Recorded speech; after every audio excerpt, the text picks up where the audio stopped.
Hello guys, for today's video ay magluluto tayo ng pork ribs na may mais. Subukan natin to guys na recipe. Ito yung ating mga ingredients. Meron tayong repolyo or cabbage. Guys, binalatan ko na to kanina, fresh na fresh. Ito yung buto-buto guys, pork na buto-buto. So actually guys, i-pressure cooker na lang natin para mabilis maluto. At isama na natin yung mais. Yan. So lagyan na natin ng tubig. Hanggang kalahati lang guys dito sa pressure cooker.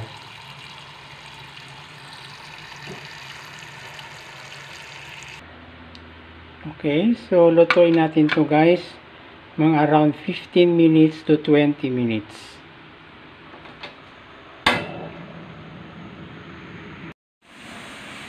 Siya pala guys, lagyan din natin ng patatas kasi meron pala akong patatas dito na stock.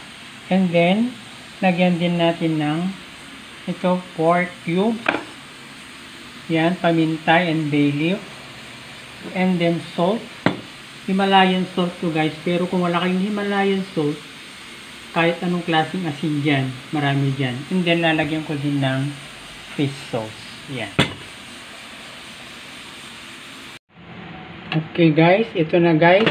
Nilipat ko na ito sa kaserola. Naluto siya na mga around 16 minutes guys, o 17 minutes. So ilagay ko na yung sibuyas.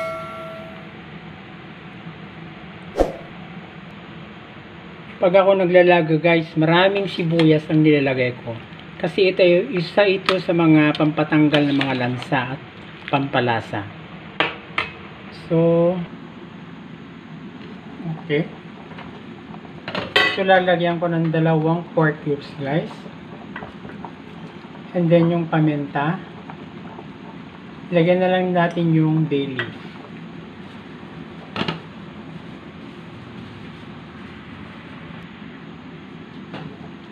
So, nilagay ko na yung patatas guys para maluto.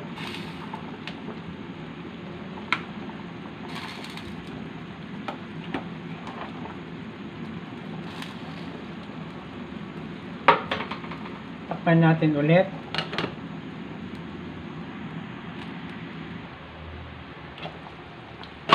Magdagdag tayo ng asin. Kontrolin nyo yung alat guys.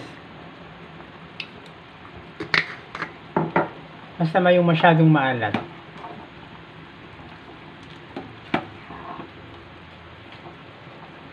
Yan.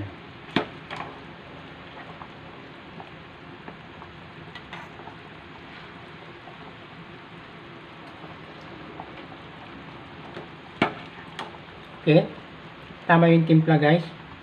Hindi siya maalat.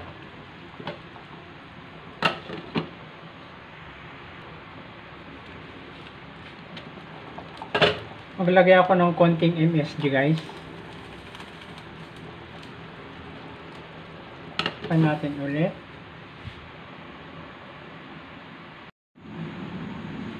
Okay, so ilagay na natin itong repolyo guys.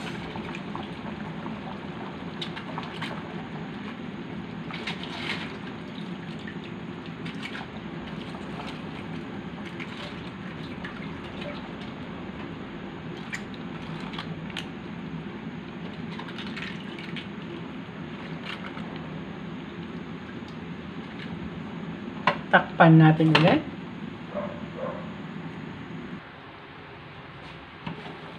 Tingnan natin kung nato na itong repolyo.